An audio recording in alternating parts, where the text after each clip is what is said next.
Hello guys, good morning. একটা নতুন সকালে সবাইকে জানাই অনেক অনেক শুভেচ্ছা। আর আজকে আমি এখন বানাচ্ছি চা। তারপর এখনো পর্যন্ত থাইরয়েডের আমি ওষুধ খাই না। চলো খেয়ে নিই। শেষ হয়েছি তো, আমার থাইরয়েডের ওষুধও শেষ হয়েছে বলতে হবে।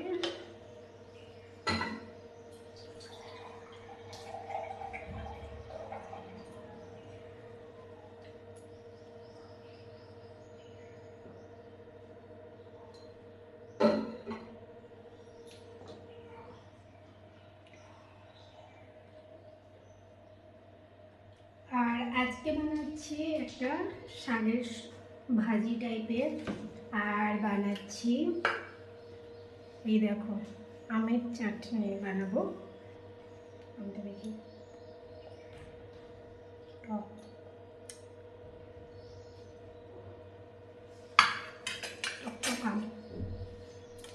ঠিক আছে, চাটা বানিয়ে নিই।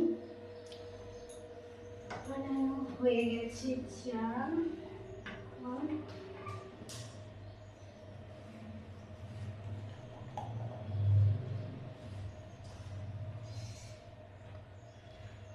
এই ধোঁয়া ওঠা গরম গরম চা, আর আমার চা না হলে একদমই চলে না। তার কারণ আমার খুব মাথা ব্যথা করে, এর জন্য আমি মোটামুটি রোজ সকালে আমার চা চাই, যে কোনো প্রকার চা খেয়ে আমার দিনটা শুরু হয়। চা খেয়ে না, থাইরয়েডের ওষুধ, তারপরে চা, এইসব খেয়ে। আর চলো এদিকে বানিয়ে নিচ্ছি শাকের একটা ভাজি।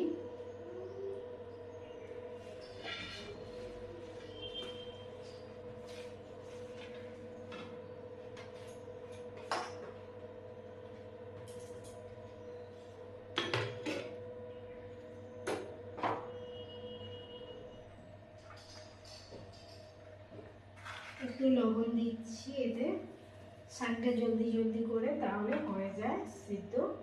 আর একটু হলুদ গুঁড়ো দিচ্ছি সামান্য। এবার এটাকে ঢেকে দিচ্ছি।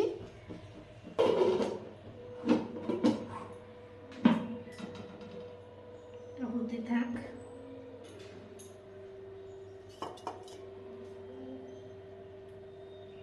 এত পরিমাণে মালাই দুধটাই ছিল না, আমি চাটা পুরো ছাড়তেই পারছি না, মানে হচ্ছেই না, কি আর বলবো।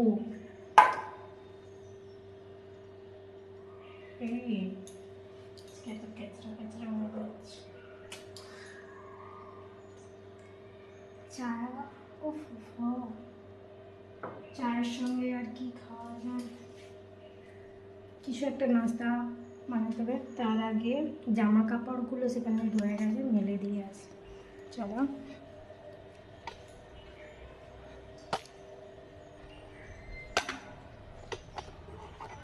এই যে আমার ব্যালকনিতে আমি এসে গেছি, আর এখানে আমি জামা কাপড় এখন মেলবো।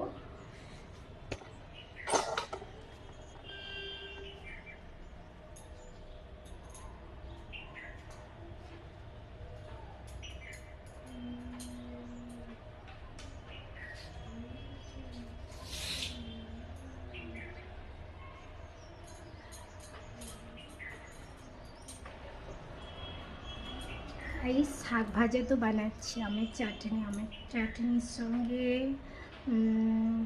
একটু মাছের ঝোল করব, আলু দিয়ে পাতলা করে ঝোল বানাবো, খেতে খুব সুন্দর লাগে।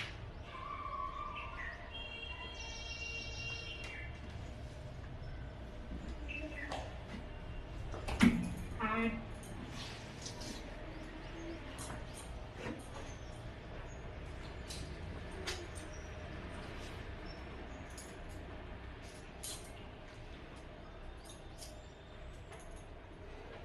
তোমরা কে কোথা থেকে দেখছো আমাকে কমেন্ট করে জানাবে কিন্তু। আর আমার এইরকম ছোট ছোট ব্লগ, মানে শর্ট ব্লগ দেখতে কি কেমন লাগে আমাকে সেটাও জানিও তোমরা, তাহলে বুঝতে পারবো তোমাদের কি পছন্দ। বাই।